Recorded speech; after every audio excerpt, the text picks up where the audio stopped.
അയ്യോ, ഈ നെവിൻ എന്തൊരു മണ്ടത്തരമാണ് കാണിച്ചു വെച്ചേക്കുന്നത് വെച്ചാൽ എനിക്കറിയാൻ പാടില്ല കേട്ടോ. വെറുതെ രണ്ട് പെണ്ണുങ്ങൾക്ക് വേണ്ടിയിട്ട് അവരുടെ ഇടയിൽ കിടന്ന് വലിയ ഷോ ഇറക്കി എന്തായാലും ബിഗ് ബോസ് പിടിച്ച് പുറത്താക്കിയിട്ടുണ്ട് കേട്ടോ. എന്തിനാണ് ഇങ്ങനെ കാണിച്ചതെന്ന് എനിക്ക് മനസ്സിലാവുന്നില്ല. അപ്പോൾ എന്താണ് വിഷയമെന്ന് വെച്ചാൽ ഗിസേലും അനുമോളും കൂടെ തമ്മിലുണ്ടായ ഒരു ഇഷ്യൂവിൽ ഗിസേലിനെ അനുമോൾ ഇങ്ങനെ ടച്ച് ചെയ്യുമ്പോൾ ഒരു ടിഷ്യൂ വെച്ചിട്ട് ഇങ്ങനെ ടച്ച് ചെയ്യുമ്പോഴത്തേക്കും ഗിസേലിനെ ആക്രമിച്ചു എന്ന് പറഞ്ഞുകൊണ്ടാണ് ഈ നെവിൻ ഈ കിടന്ന് ഷോ കാണിച്ചത്. അനുവിന് പണി കൊടുക്കണം, അനുവിനെ പുറത്താക്കണം, ഒന്നുകിൽ അനു ഇല്ലെങ്കിൽ ഞാൻ, രണ്ടിലൊരാൾ മതി, അനുവിനെ പുറത്താക്കിയില്ലെങ്കിൽ നെവിൻ ഒറ്റയ്ക്ക് ക്വിറ്റ് ചെയ്ത് പോവും എന്നൊക്കെയാണ് പറഞ്ഞത്. അതിനിടയിൽ ചെറുതായിട്ടൊന്ന് മൂട്ടിക്കൊടുത്ത് ആദിലയും നൂറയും കൂടെ കേട്ടോ. കാരണം ആദിലയും നൂറയും കമ്മ്യൂണിറ്റി ബേസ് ചെയ്ത് വന്നിട്ട് കമ്മ്യൂണിറ്റിക്ക് വേണ്ടിയിട്ട് ഒന്നും ചെയ്യുന്നില്ലല്ലോ എന്നൊക്കെ പറഞ്ഞിട്ട് നെവിൻ അവരുമായിട്ട് കുറച്ച് ഇഷ്യൂ ഉണ്ടാക്കിയായിരുന്നു. അതിൻ്റെ ഒരു ഇത് ഇവരുടെ ഉള്ളിലുണ്ടായിരുന്നു കേട്ടോ. അവർ കുറച്ചും കൂടി ഒന്ന് തീ ഇട്ട് കൊടുത്തു. നീ പോവോ, അനുവിനെ പുറത്താക്കിയില്ലെങ്കിൽ നീ ഉറപ്പായിട്ടും ക്വിറ്റ് ചെയ്ത് പോവുമോ എന്നൊക്കെ ചോദിച്ചപ്പോഴത്തേക്ക് നെവിൻ വീണ്ടും ജാട കയറ്റി പറഞ്ഞു പോവും എന്ന് പറഞ്ഞു. നെവിൻ വിചാരിച്ചു ഇങ്ങനെയൊക്കെ പറയുമ്പോൾ ബിഗ് ബോസ് പറയും പോണ്ടെന്ന് പറയും, അല്ലെങ്കിൽ എന്താ എല്ലാവരും പിടിച്ചു നിർത്തും എന്നൊക്കെയാണ് വിചാരിച്ചത്. ബിഗ് ബോസ് ആണെങ്കിൽ അനുവിനെ പുറത്താക്കിയതുമില്ല, ഗിസേലിനും അനുവിനും ഓരോ പണിഷ്മെൻറ്റ് കൊടുക്കുമെന്ന് മാത്രമേ പറഞ്ഞതുള്ളൂ. അതിൻ്റെ ഒരു ദേഷ്യത്തിലും കലിപ്പിലും വീണ്ടും നെവിൻ നിന്നപ്പോൾ നോറ പറഞ്ഞു നിങ്ങൾ പോവുമെന്നല്ലേ പറഞ്ഞത്, എന്തുകൊണ്ട് പോകുന്നില്ല എന്ന് ചോദിച്ചപ്പോഴത്തേക്ക് നെവിൻ വീണ്ടും പറഞ്ഞു ബിഗ് ബോസ് എനിക്ക് ക്വിറ്റ് ചെയ്യണം ബിഗ് ബോസ് എന്നൊക്കെ പറഞ്ഞു.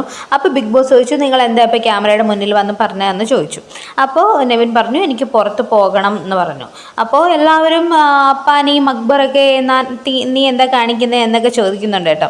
അപ്പോൾ നെവിൻ പറഞ്ഞു എനിക്ക് ക്വിറ്റ് ചെയ്ത് പോകണം എന്ന് പറഞ്ഞുകൊണ്ട് അപ്പോഴത്തേക്ക് ബിഗ് ബോസ് പറഞ്ഞു ദാ ഫ്രണ്ടിലത്തെ ഡോറ് തുറന്നിട്ടിട്ടുണ്ട്, പൊയ്ക്കോ എന്ന് പറഞ്ഞു. നെവിൻ എല്ലാവരുടെയും തള്ളി മാറ്റിയിട്ട് ഓടി ഇറങ്ങിപ്പോകണം. മണ്ടത്തരം എന്ന് പറഞ്ഞാൽ ലോക മണ്ടത്തരം. ഈ പെണ്ണുങ്ങൾക്ക് വേണ്ടിയിട്ട് ഇങ്ങനെ കാണിക്കേണ്ട വലിയ ആവശ്യമില്ലായിരുന്നു. ഇത്രയും വലിയ ഒരു ഓപ്പർച്യൂണിറ്റി നെവിനായിട്ട് കൊണ്ട് കളഞ്ഞു. പൊട്ടൻ എന്നാൽ ലോക പൊട്ടൻ എന്ന് വേണമെങ്കിൽ പറയാം. കാരണം നെവിനെ ഇപ്പോൾ പ്രേക്ഷകർ ഒരുവിധം സ്നേഹിച്ച് വരികയായിരുന്നു. കഴിഞ്ഞ ആഴ്ചത്തെ ലാലേട്ടൻ വന്ന സീസണിലായിരുന്നാലും അപ്പോഴൊക്കെ ഉള്ള കോമഡികളൊക്കെ ഒരുപാട് ഉണ്ണിയാർച്ചയെ പോലെയൊക്കെ ഇരിക്കുകയാണോ എന്നൊക്കെ ലാലേട്ടൻ ചോദിച്ചതൊക്കെ നല്ല കോമഡി ആയിരുന്നു കേട്ടോ. ഒരു തരത്തിൽ അവിടെ ഒരു എൻ്റർടൈൻമെൻ്റ് ഒക്കെ പുള്ളി കൊണ്ടുവന്നിരുന്നു. എന്നാൽ ചില സമയത്ത് സ്വഭാവം കാണുമ്പോഴത്തേക്കും നമുക്ക് ഇഷ്ടപ്പെടത്തുമില്ല. അങ്ങനത്തെ ഒരു ക്യാരക്ടറായിരുന്നു. ഇപ്പം ഈ ഒരു പ്രശ്നം വെറുതെ ഉണ്ടാക്കിയിട്ട് പോകേണ്ട ഒരാവശ്യമില്ലായിരുന്നു. എന്തോ വലിയൊരു ഇതിൽ ഷോ ഇറക്കിയതാണെന്ന് തോന്നുന്നു. അനുമോളെ പുറത്താക്കിയില്ലെങ്കിൽ ഞാൻ പോകും എന്നൊക്കെ പറഞ്ഞിട്ട്. എൻ്റെ ഒരു അഭിപ്രായത്തിൽ ഇനി നെവിനെ തിരിച്ച് കൊണ്ടുവരണ്ട എന്നുള്ളതാണ്. കാരണം ഇത് വേറൊരാൾക്ക് ഇതുപോലെ ഒരു ഓപ്പർച്യൂണിറ്റി കൊടുക്കുകയാണെങ്കിൽ അവർ വന്ന് കളിക്കട്ടെ. വേണ്ടാന്ന് പറഞ്ഞ് ജാട ഇറക്കി പോയ ഒരാളെ പിന്നെ തിരിച്ചു വരേണ്ട ആവശ്യമില്ലല്ലോ. അല്ലെങ്കിൽ തന്നെ അവസാനമെങ്കിലും നെവിന് പറയാമായിരുന്നു ബിഗ് ബോസ് പോകുന്നുണ്ടോ എന്ന് ചോദിച്ചപ്പോഴത്തേക്ക് വേണ്ട ബിഗ് ബോസ് ഞാൻ പോയിട്ട് ഇവളുമാരങ്ങനെ വിന്നേഴ്സ് ആവണ്ട എന്നൊക്കെ പറഞ്ഞ് ഒന്ന് ജാട ഇറക്കി അതൊരു എൻ്റർടൈൻമെൻ്റ് ആക്കിയാൽ മതിയായിരുന്നു. പക്ഷേ കളഞ്ഞു. അല്ലെങ്കിൽ ആ ഡോറിൻ്റെ അവിടം വരെ ഓടിപ്പോയിട്ട് ഇല്ല ബിഗ് ബോസ് നിങ്ങൾ എന്നെ പറഞ്ഞു വിട്ടാലും ഞാൻ പോകത്തില്ല എന്നൊക്കെ പറഞ്ഞ് എൻ്റർടൈൻമെൻ്റ് ആക്കി ആ സാധനത്തെ അവിടെ വെച്ച് തന്നെ നശിപ്പിക്കാൻ നെവിന് കഴിയുമായിരുന്നു. പക്ഷെ നെവിൻ അത് ചെയ്തില്ല.